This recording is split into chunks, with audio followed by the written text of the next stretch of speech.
ప్రియ పరలోకమందున్న మా కన్న తండ్రి, ఈ మధ్యాహ్న కాల సమయంలో తండ్రి మీ పిల్లలతో తండ్రి కొన్ని మాటలు చెప్పాలని నిలబడగా తండ్రి, మీరు నాకు కావాల్సిన జ్ఞానాన్ని ఇవ్వండి తండ్రి. వినే మీ పిల్లలు తండ్రి అర్థం చేసుకునే మనసును దయచేయండి తండ్రి.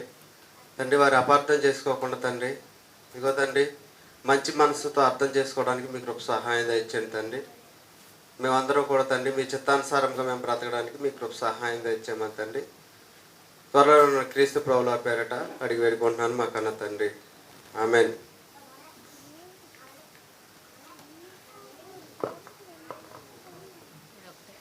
ఏమండి, ఇక్కడికి మనం ఎందుకు వచ్చామండి?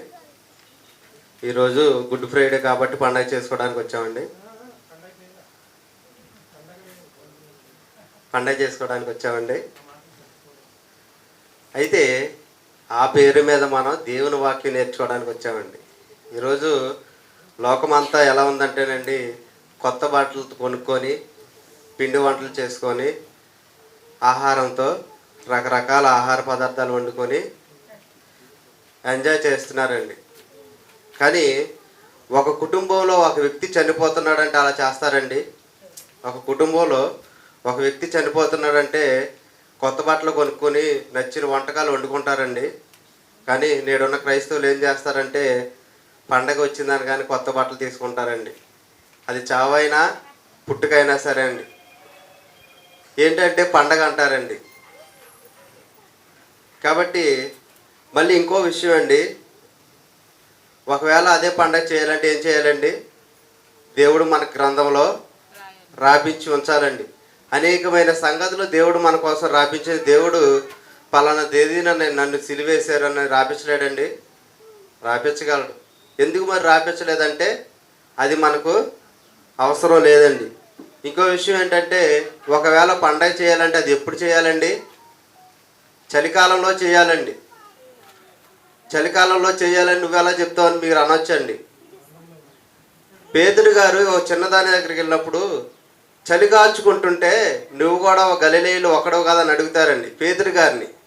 అంటే పారిపోయినప్పుడు ఈ సంఘటన జరుగుతుందండి. అంటే ఒకవేళ చేయాలంటే ఎప్పుడు చేయాలండి? చలికాలంలో చేయాలండి, వేసవికాలంలో కాదండి. కానీ మన వాళ్ళందరూ ఎప్పుడు చేస్తారండి? పండగనే అంటే పండగలా చేసుకుంటున్నారండి చావును కూడా. అయితే చిన్న మిస్టేక్ ఏం జరిగిందంటేనండి, సర్వేశ్వరరావు గారు నేను సేమ్ ఇద్దరం ఒకే మెసేజ్ ప్రిపేర్ అయిపోయామండి. ఏమండి, అందుకని నేను వేరే మెసేజ్ చిన్నది రాసుకున్నానండి. అది చెప్తానండి ప్రస్తుతానికి. అంటే నేను రాసుకున్నది స్టోరీ రూపంలో చెప్దాం అనుకున్నా, కానీ ఆయన నాకన్నా ఎక్కువ వివరించారండి. అంటే అనుభవం అండి, ఆయనకి అనుభవం అండి. కాబట్టి నేను వేరేది చిన్నది ఒక 20 నిమిషాలు వస్తుందండి మెసేజ్, అది చెప్తానండి. మనిషి భక్తి తగ్గిపోవడానికి కారణాలండి. ఒకప్పుడు ప్రార్థన ఎక్కువగా చేయాలనిపించేదండి. ఒకప్పుడు వాక్యం ఎక్కువగా చదవాలనిపించేదండి. ఒకప్పుడు చర్చికి త్వరగా రావాలనిపించేదండి. కానీ ఇప్పుడు ఏమనిపిస్తుందంటే ఏదో టైంలో వెళ్ళొచ్చులే, ఇప్పుడు ఏమైపోయింది వాక్యం టైంకి వెళ్తే చాలదా అని మనలో అనిపిస్తుందండి. మొదట్లో ఉన్న భక్తి ఇప్పుడు లేదండి. వారం వారం వెళ్ళాలా చర్చికి, అప్పుడప్పుడు వెళ్తే చాలదా అని మనిషి జీవితంలో భక్తి అనేది తగ్గిపోతుందండి. మరి ఎందుకు దేవుని మీద మనిషి భక్తి తగ్గిపోతుందంటే, ఒక విషయంలో రోమపత్రికలో మాట్లాడతారండి పౌలు గారు, ఆసక్తి విషయంలో మాంద్యులు కాక ఆత్మయంత తీవ్రత గలవారై ప్రభువుని సేవించడం అని ఉంటుందండి. అంటే ఆసక్తి విషయంలో, చర్చికి వెళ్ళే విషయంలో మనం ఏం కావాలండి? ఆసక్తి కలగాలి, మంద్యంగా ఉండకూడదండి. ఆత్మీయ తీవ్రత కలగాలండి. దేవుని యొక్క సన్నిధికి వెళ్ళాలనే వేగిరపాటు మనకి కలిగి ఉండాలండి. ఇప్పుడు మనం ఆసక్తిని కోల్పోకూడదండి. మరి మనిషి జీవితంలో భక్తి జీవితం ఎందుకు తగ్గిపోతుందంటే, తన యొక్క జీవితంలో బిజీ అయిపోవడం వల్ల అండి. ఫస్ట్ పాయింట్ అండి, బిజీ అయిపోవడం అంటే తాను చేసుకున్న పనిలో బిజీగా ఉండటం వల్లండి. ఇప్పుడు ఒక వ్యక్తి ఉన్నాడండి, ఆ వ్యక్తి పొద్దున్న నుండి సాయంకాలం దాకా పని చేస్తాడు. వచ్చేసరికి ఏమైపోతుందండి? అలసట అనేది వస్తుందండి. పని చేయడం వలన అలసట వస్తుందండి. అలసట వచ్చినప్పుడు ఏం చేస్తాడండి? పడుకొని దేవుని వాక్యాన్ని ధ్యానించడం అనేది జరగదండి. ఏమంటే ఏ వర్క్ అయినా ఏ జాబ్ అయినప్పటికీ కూడా మనకి ఎంత అవసరమో అంత మాత్రమే చేయాలండి. మనకి అవసరం లేని దాన్ని చేయనవసరం లేదండి. ఎందుకంటేనండి ఈ జీవితం మనకు శాశ్వతం కాదండి. ఈ జీవితం ఏదో ఈరోజు సంపాదిస్తామండి, సంపాదించిన తర్వాత అది మనకు శాశ్వతమైన జీవితం అంటే కాదండి. ఎందుకంటే అది మనల్ని దేవునికి దూరం చేస్తుందండి, దేవునికి దూరం చేస్తుందండి. కాబట్టి మనం ఏం చేయాలండి? దూరం చేసే పనిని దేవునికి విన్నపం చేసుకోవాలండి. తండ్రి, నాకైతే ఆసక్తి ఉంది తండ్రి, మీ సన్నిధికి రావాలనే ఆసక్తి నాకు ఉంది, కానీ నా పరిస్థితులు నన్ను అనుకూలించట్లేదు తండ్రి అని ఒక దేవునితో ఒక మాట చెప్తే అది ఎంతటి జాబ్ అయినా సరే దేవుడు ఏం చేస్తాడండి? అనుకూలంగా మార్చేస్తాడండి. ఏమండి, మొద్దుకాయని చంపేయడానికి ప్లాన్ వేస్తారండి. నేను ఆ ఎగ్జామ్ రాయలేదండి. ఇస్తే ఈయన ఏం చేస్తారండి? ఉపవాసం ఉండి దేవునికి మనవి చేసినప్పుడు ఏమవుతుందండి అంటే ఎవరైతే ఉరి వేయాలనుకుని దాన్ని తయారు చేశారో వాళ్ళకే ఉరి పడిపోతుందండి. అంటే ఎంతటి భయంకరమైన పరిస్థితినైనా దేవుడు దాన్ని మార్చగల సమర్థుడండి. తండ్రి, మరి నా పరిస్థితి ఉంది, ఇలా ఉంది, ఇలా చేయకపోతే నా బ్రతికి జీవితం తండ్రి వెనకబడిపోతుందని మనం బాధపడవచ్చు, కానీ అది దేవునికి సమస్తము సాధ్యమేనండి. ఏమండి, నా జీవితంలోనే ఒకటి జరిగిందండి. వ్యాపారం చేసేవాడిని అండి. నేను వ్యాపారం చేసే టైంలో ప్రార్థన చేసేవాడిని కాదండి, వాక్యం చదివేవాడిని కాదండి. ఎప్పుడు చూసినా లాభం వస్తుందో నష్టం వస్తుందో అని టెన్షన్ పడిపోయేవాడిని అండి. టెన్షన్ పడిపోయి 2 ఎగ్జామ్లు రాయలేదండి, అంటే సంవత్సరం రాయలేదండి నేనండి. కానీ నా అదృష్టం ఏంటంటేనండి ఈ సంవత్సరంలో కూడా ఎప్పుడు చర్చికి మానలేదండి. అప్పుడప్పుడు మానేసినా సరే చర్చికి రావడం మాత్రం తగ్గలేదండి. అందువల్ల మళ్ళీ దేవుడు పట్టుకుని మళ్ళీ ఎక్కడికి లాక్కొచ్చారండి. అంటే ఇప్పుడు నేను కష్టపడి సంపాదించాలి అలా ఆలోచనని దేవుడు ఏం చేశాడండి? పీక్ అవతల పడేసాడండి. నిజమండి, నా జీవితంలో జరిగిన యథార్థత ఘటన అండి. ఇప్పుడు నేను కష్టపడి పనికి వెళ్తున్నానండి. వచ్చిన రూపాయితో మనశ్శాంతిగా తృప్తిగా హాయిగా పడుకుంటున్నానండి. వ్యాపారం చేసేటప్పుడు లాభం వస్తుందో నష్టం వస్తుంది అనుకునేవాడిని ఎక్కువ శాతం అండి. ఈ మనసులో ఉండటం వల్ల ఏం చేశానంటేనండి దేవుని ప్రార్థించేవాడిని కాదండి, వాక్యం చదివేవాడిని కాదండి.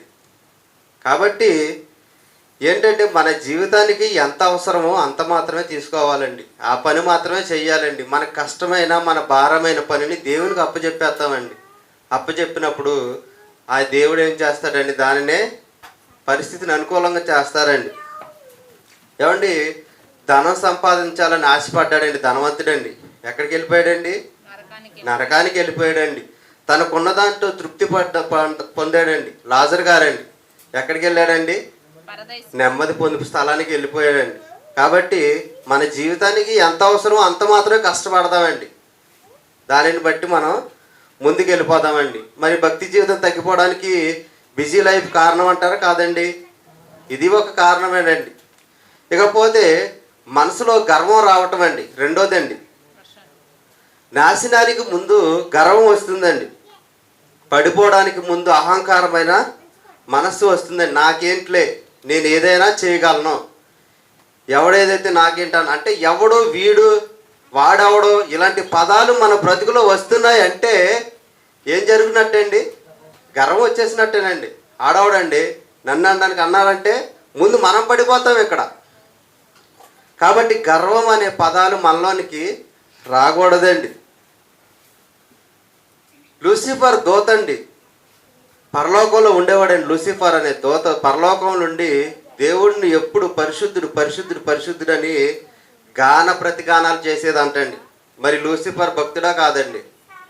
గాన ప్రతిగానాలు చేశాడంటే ఆత్మరూపంలో ఉన్న భక్తుడండి. కానీ ఎప్పుడైతే తనలోని గర్వం వచ్చిందో దేవుడు అక్కడ పరలోకంలో ఉన్న ఆ యొక్క లూసిఫర్ని ఎక్కడ తోసేసాడండి? పాతాళలోకానికి, భూలోకాన్ని నుంచి పాతాళలోకానికి తోసేసాడండి. అంటే గర్వం అంత ప్రమాదకరం అండి. అంటే లూసిఫర్ను బట్టి గర్వం భక్తి జీవితంలో ఉన్న మనకి వచ్చినా సరే మనకు కూడా ప్రమాదకరంగానే ఉంటుందండి. కాబట్టి గర్వం వచ్చినప్పుడు కూడా భక్తి జీవితం అనేది పడిపోతుందండి. ఈ గర్వం వచ్చిన వాళ్ళు ఎలా ఉంటారంటేనండి, అన్నీ నాకే తెలుసులే, వాళ్ళకి ఏమీ తెలియదు అని అహంకారంగా మాట్లాడుతూ ఉంటారండి. కానీ వాస్తవానికి వీళ్ళకి ఏమైనా తెలుసు అంటే ఏం తెలియదండి. అయితే దేవుడు ఏం చేస్తాడంటేనండి, దేవుడు అహంకారులను ఎదిరించి దీనులకు కృప అనుగ్రహిస్తానన్నాడండి. ఎవరి దగ్గర తీసేసండి? అహంకారుల దగ్గర, అంటే గర్విష్ఠుల దగ్గర ఆ యొక్క కృప తీసి, అంటే ఆశీర్వాదాలు తీసి దీనులకి ఇచ్చేస్తాను అన్నాడండి. కాబట్టి ప్రియమైన దేవుని పిల్లలారా, మనకి ఏమి ఉండకూడదండి? గర్వం ఉండకూడదండి. ఇకపోతే మూడోదండి, ప్రార్థన చేయటం ఒక ఆచారంగా మారినప్పుడండి. ఒక ఆచారంగా మారినప్పుడండి. యెషయా గ్రంథం 29:13 ఒకసారి చూద్దామండి.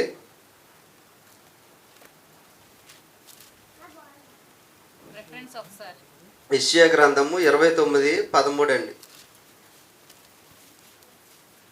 29:13 ప్రభువు ఇలాగు సెలవిచ్చి ఉన్నాడు, యెహోవా యందు ఈ ప్రజలు నోటి మాటతో నా యొద్దకు వచ్చి 13 ఈ ప్రజలు నోటి మాటతో నా యొద్దకు వచ్చుచున్నారు, పెదవులతో నన్ను గనపరుచుచున్నారు, కానీ తమ హృదయము నాకు దూరముగా చేసుకొని ఉన్నారు. ఎలా ఉన్నారండి ఈ ప్రజలు? వీళ్ళు ఎలా ఉన్నారండి? నోటి మాటలతో నా యొద్దకు వచ్చుచున్నారు. ప్రభువా ప్రభువా స్తుతి స్తుతి స్తుతి స్తుతి అంటే ఉపయోగం ఉందండి? హృదయం దగ్గర లేదండి. ఏమన్నాడండి? ప్రభువా ప్రభువా అని పిలిచి ప్రతివాడు పరలోక రాజ్యంలో ప్రవేశించుట కంటే ఒంటె సూది బెజ్జంలో దూరుట సులభం అని చెప్పాడండి దేవుడండి. ఏమంటే ఒంటె ఎంత పెద్దది ఉంటుందండి? ఒంటి చాలా పెద్దది ఉంటుందండి. కానీ సూది బెజ్జం ఎంత ఉంటుందండి? చాలా చిన్నదిగా ఉంటుంది. కానీ ఒంటె సూది బెజ్జంలోనే ప్రవేశిస్తుంది. కానీ ప్రభువా ప్రభు అని పిలిచి ప్రతివాడు పరలోక రాజ్యంలో ప్రవేశించడని దేవుని యొక్క లేఖనం చెబుతుందండి. ఈ ప్రజలు ఎలా ఉన్నారండి? నోటితో దేవుని స్తుతిస్తున్నారండి, కానీ వాళ్ళ యొక్క హృదయం ఎలా ఉందండి? దేవునికి దూరంగా ఉందంటండి. వీరు ఏదో ప్రార్థన చెయ్యాలి కాబట్టి చేస్తున్నారండి, కానీ వాస్తవానికి దేవునికి ఇష్టానుసారంగా ప్రార్థన అనేది చేయడం లేదండి. ఏదో ఒక ఆశ్చర్యంగా చేస్తున్నారండి. దేవుడు వింటున్నాడు అని బాధ్యతగా చేయట్లేదండి. ఏదో చెయ్యాలి కాబట్టి, ఈరోజు ప్రార్థన చేయాలి కాబట్టి చేస్తే సరిపోతుంది అన్న ఉద్దేశంతో చేస్తున్న ఒక ఆచారంగా చేస్తున్నారండి. అప్పుడు దేవుడు వింటాడండి అంటే అలా చేసిన ప్రార్థన దేవుడు వినడండి. మరి మన ప్రార్థన ఎలా చేయాలండి? మనఃపూర్వకంగా చేయాలి. ఒకటే ఖాళీ ఉన్నప్పుడు రహస్యమందు మన దేవునికి ప్రార్థన చేయాలండి. రహస్యమందు మనం ఎప్పుడైతే ప్రార్థన చేస్తామనండి, రహస్యమందు మన దేవుడు విని మనకు తగిన ప్రతిఫలాన్ని అనేది ఇస్తాడండి. ఇంకోటి ఏంటంటేనండి, కృతజ్ఞత హృదయం లేకపోవడం అండి. అంటే భక్తి జీవితం తగ్గిపోవడానికి కారణం అండి కృతజ్ఞత హృదయం లేకపోవడం అండి. భక్తి జీవితంలో పడిపోవడానికి గల కారణం అండి. జాలరుగా పేతురు గారు ఉన్నారండి. ఉన్నప్పుడు ప్రభు పిలిచినప్పుడు నా కోసం ఏదైనా చేస్తావంటే చేస్తాను అన్నాడండి. ఎప్పుడైతే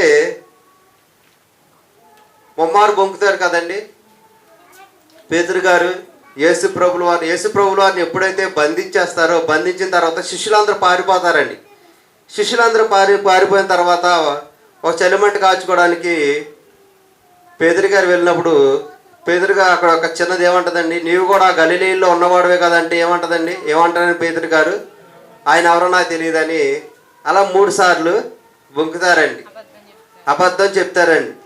తర్వాత మళ్ళీ పిలిచినప్పుడు ఏం చేస్తారండి? మరలా దేవుని సేవకు వచ్చేస్తారండి.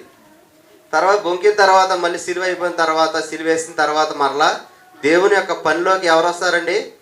పేతురు గారు రావడం అనేది జరుగుతుందండి. అలాగే పాపంలో మనం ఉన్నప్పుడు దేవుడు మనల్ని కాపాడాడండి. మనం ఫస్ట్లో లోకంలో ఉన్నప్పుడు పాపం చేసినప్పుడు దేవుడు మనల్ని కాపాడాడండి. కానీ అప్పుడున్న కృతజ్ఞత భావం ఇప్పుడు లేదండి. కారణం ఏంటండి?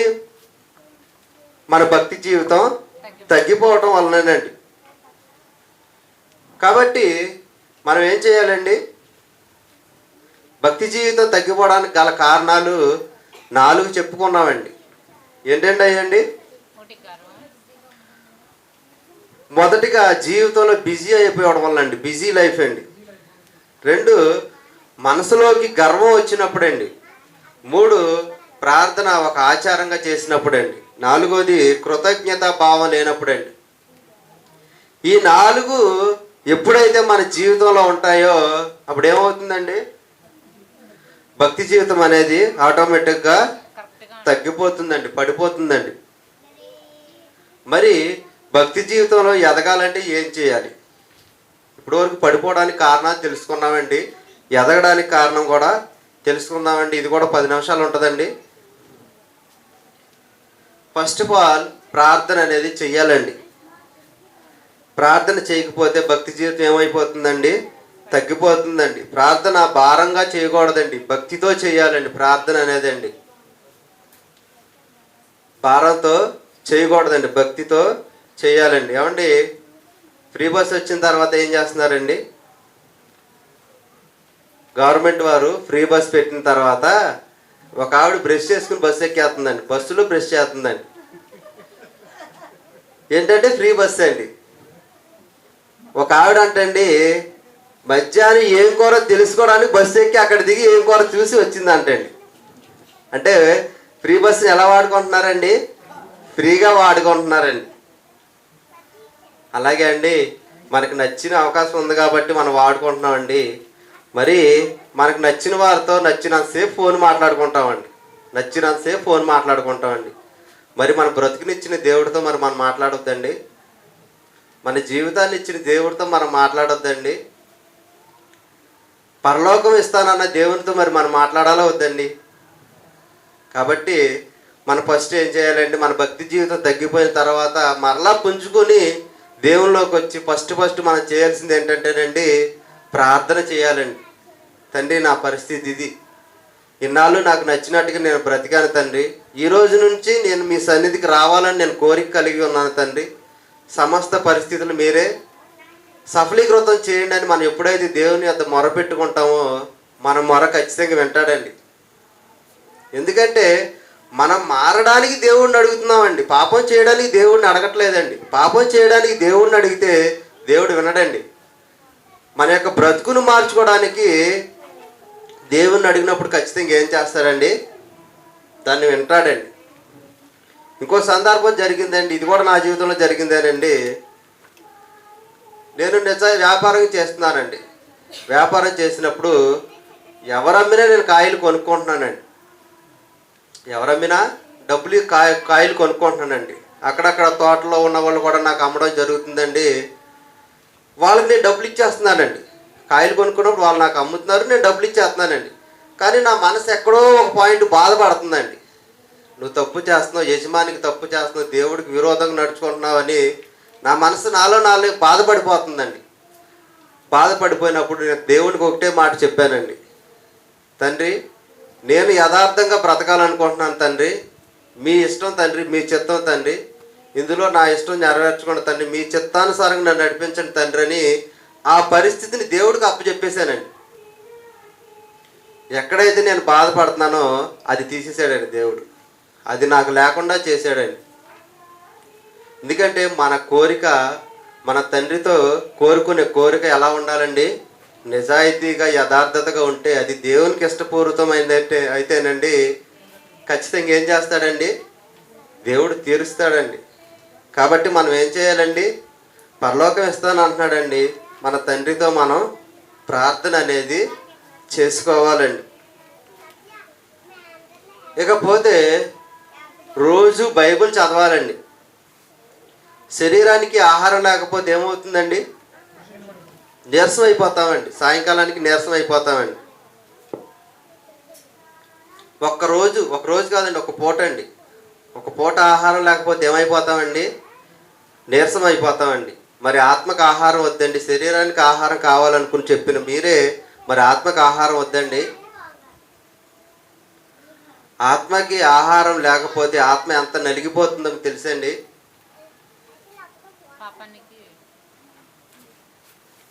పాపానికి చేరువైపోతామండి. వాక్యం అనేది చదవకపోతే ఏమవుతుందండి? పాపానికి లోనైపోతామండి. ఒక సందర్భంలో చెప్తారు కదండి, మత్తయి సువార్త 4:4లో, మనుష్యుడు రొట్టె వలన కాదు కానీ దేవుని నోట నుండి వచ్చి ప్రతి మాట వల్ల జీవించనని చెప్తారు కదండి. మనిషి బ్రతకాలంటే రొట్టె కావాలి, కానీ ఆత్మానుసారంగా బ్రతకాలంటే ఏం చేయాలండి? దేవుని యొక్క మాట. అది ఈ యుగమందు రాబో యుగమందు కూడా ఏం చేస్తుందండి? మనల్ని బ్రతికిస్తూ ఉంటుందండి. కాబట్టి మనం ఏం చేయాలండి? వాక్యాన్ని చదవాలండి. పాదములకు వెలుగండి వాక్యం అండి. వాక్యం హృదయాన్ని శుద్ధిపరుస్తుందండి. వాక్యం పాపం చేయకుండా చేస్తుందండి. మనం మన జీవితానికి వెలుగిచ్చే మన వాక్యాన్ని మానేసి ఇహలోక ఆశల వైపు వెళ్తే ఏమవుతుందండి? నరకానికి వెళ్ళిపోతామండి మనం. కాబట్టి ప్రియమైన దేవుని పిల్లలారు ఏం చేయాలండి? ఫస్ట్ ప్రార్థన చేయాలి, 2 వాక్యం అనేది చదవాలండి. ఇకపోతే ప్రతి సమయంలో కూడా దేవుణ్ణి ఏం చేయాలండి? స్తుతించాలండి. మేలు చేసినప్పుడే కాదండి, కీడొచ్చినప్పుడు కూడా దేవుణ్ణి ఏం చేయాలండి? స్తుతించాలండి. యోబు గారి జీవితం చాలా ఎగ్జాంపుల్ అండి. దానికి ఎన్ని బాధలు వచ్చినాయండి. ఫస్ట్లో ఆయన ధనవంతుడండి. అది ఊజు దేశమంతా తనని మించిన ధనవంతుడు లేడండి. తర్వాత ఆస్తి అంతా పోయింది. మొత్తం పోయిన తర్వాత ఏం జరిగిందండి? శ్రమలు వచ్చినాయి, కష్టాలు వచ్చినాయి, అన్నిటిని ఎదుర్కొన్నాడండి. తన నోటితో కూడా దేవుడిని ఏం చేయలేదండి? దూషించలేదంటండి. అంత యథార్థతగా బ్రతికాడండి. మరలా దేవుడు ఏం చేశాడండి? అంతకు రెట్టింపు ఆస్తిని ఇవ్వడం అనేది జరిగిందండి. కాబట్టి ఏం చేయాలండి? మనకు మేలు వచ్చినా కీడొచ్చినా సరే ఏం చేయాలండి? దేవుని స్తుతిస్తూనే ఉండాలండి. నష్టం వచ్చిందని దేవుని దూషించకూడదు, మేలు జరిగిందని దేవుణ్ణి సంతోష పెట్టకూడదండి. మేలు వచ్చినా కీడొచ్చినా ఏం చేయాలండి? దేవునికి స్తుతిస్తూనే ఉండాలండి. ఇకపోతే చివరిగా 4వదండి, భక్తులతో స్నేహం చేయాలండి. మన స్నేహం ఎవరితో స్నేహం చేయాలండి? భక్తులతో. భక్తి జీవితంలో ఉన్న వాళ్ళతో చేస్తే వాళ్ళు భక్తి గురించి మాట్లాడతారు, మనము భక్తి గురించే మాట్లాడతామండి. భక్తిహీనులతో మాట్లాడామనుకోండి ఏమంటారండి? మందేద్దాం రమ్మంటారండి. భక్తిహీనులతో మాట్లాడితేనండి నిజమండి చెడు వ్యసనాలకు బానిస చేస్తారండి. అదేవిధంగా సినిమాకి వెళ్దాం రమ్మంటారండి. భక్తిహీనులతో సినిమాలకు వెళ్దాం, షికారులు చేద్దాం అని అంటారండి. కానీ భక్తులతో మాట్లాడితే ఏమవుతుందండి? బైబిల్ చదువుదాం రమ్మంటారండి. బైబిల్లో 2 ప్రశ్నలు మాట్లాడతారండి. బైబిల్లో ఉన్న కొన్ని సంఘటనలు మాట్లాడతారు. నిజంగా ఆ సందర్భాలు మాట్లాడినప్పుడు చాలా సంతోషం వస్తుందండి. అప్పుడప్పుడు మనకు తెలియని విషయాలు కూడా బయటపడుతూ ఉంటాయండి. చాలా సరదా వస్తుందండి నిజంగా ఆ సందర్భాలు చూసినప్పుడు అండి. మన యొక్క స్నేహం ఎవరితో చేయాలండి? భక్తిపరులతో ఉండాలండి. భక్తిహీనులతో మన స్నేహం ఉండకూడదండి. ఎందుకంటే దుష్ట సాంగత్యం మంచి నడవడికి చెరుపును. భక్తిహీనులతో స్నేహం చేస్తే మన యొక్క మంచి నడవడిక కూడా చెరిగిపోద్ది, నాశనం అయిపోద్దండి. కాబట్టి భక్తులతో మనం ఏం చేయాలండి? స్నేహం చేయాలండి. ఏమంటే మనకి నిప్పు కావాలంటే దేని దగ్గరికి వెళ్ళాలండి? ఫైర్ దగ్గరికి వెళ్ళాలంటే నిప్పు కావాలంటే మంట దగ్గరికి వెళ్ళాలండి. మనం అదే నీటి దగ్గరికి వెళ్తే ఏమవుతుందండి? మనకున్న మంట చల్లారిపోతుందండి. మనం మండాలంటే ఏం చేయాలంటే మంట దగ్గరికి అనేది వెళ్ళాలండి. అప్పుడేమవుతుందండి? మనకు కావాల్సిన మంట అనేది వస్తుందండి. అలాగే మన భక్తి జీవితం ముందుకు వెళ్ళాలంటే, మన భక్తి జీవితంలో సాగాలంటే ఏం చేయాలంటేనండి? భక్తులతో మనం స్నేహం అనేది చేయాలండి. కాబట్టి ప్రియమైన దేవుని పిల్లలారా, ఒకప్పుడు మనం ప్రార్థన చేయకపోయినా, బైబిల్ చదవకపోయినా మనసంతా ఒక భారంగా ఉండేదండి. కానీ ఈరోజు అదేం అనిపించలేదంటే మన భక్తి జీవితంలో పడిపోయినట్టేనండి. కాబట్టి ప్రియమైన దేవుని పిల్లలారా, ఇప్పటి వరకు మనం చెప్పుకున్న మాటలను చెప్తానండి. భక్తి జీవితం తగ్గిపోవడానికి కారణాలండి, మన జీవితం బిజీ అయిపోవడం అండి. ఏంటండి? బిజీ అయిపోవడం అండి. తర్వాత మనసులో గర్వం రావడం అండి. ఇంకోటి ఏంటంటే ఏదో నామకార్థంగా ప్రార్థన చేయడం వల్ల అండి. ఇక 4వది కృతజ్ఞత హృదయం లేకపోవడం వల్ల అండి. ఈ 4 చేయడం వల్ల ఏమవుతుందంటేనండి, భక్తి జీవితం అనేది తగ్గిపోతుందండి. ఇక భక్తి జీవితం తగ్గకుండా ఉండడానికి కారణాలండి, ప్రార్థన చేయాలండి. రోజు ప్రార్థన చేయాలి, రోజు వాక్యం చదవాలండి. అదేవిధంగా ప్రతి సమయం కీడు వచ్చినప్పుడు కూడా, మేలు వచ్చినప్పుడు కూడా దేవుణ్ణి ఏం చేయాలండి? స్తుతించాలి. భక్తులతో మన స్నేహం అనేది ఉండాలండి. ఇది చెప్పే మాట అండి. నా కొద్ది మాటలు ముగిస్తున్నానండి. ఇక్కడ అనుకున్నది ఒకటి ఒకటి అయింది కాబట్టి, ఇది ఎవరిదండి ఈ సంఘం? అది వెరీ గుడ్ అండి, బాగా చెప్పారండి. కోటేశ్వరరావు గారు అంటారు అనుకున్నానండి. మీరు మేధావులండి. కాబట్టి ప్రియమైన దేవుని పిల్లలారా, క్రీస్తు పలికిచ్చారండి. ఎవరికి ఏ మాటలు అవసరమో దేవుడికి తెలుసండి. ఏమండి, మీరు నన్ను చూడకూడదండి. దేవుడు ఒక సందర్భంలో గాడిదతో మాట్లాడిచ్చేసాడండి. బిలాముకి ఎవరితో బుద్ధి చెప్పించాడండి? గాడిదతో అండి. కాబట్టి మీరు నన్ను చూడకూడదండి, దేవుడే మాట్లాడాడని మీరు అనుకోవాలండి. కాబట్టి ముగిస్తుందని ప్రార్థన చేసుకుందామండి. ప్రియ పరలోకమందున మా కన్న తండ్రి, దేవా, మీ పిల్లలకు కొన్ని మాటలు చెప్పారు తండ్రి. అయ్యా, ఎవరు కూడా తండ్రి చెడుగా దాన్ని ఆలోచించకుండా తండ్రి మంచిగా అర్థం చేసుకోవడానికి మీ కృప సహాయం దయచండి తండ్రి.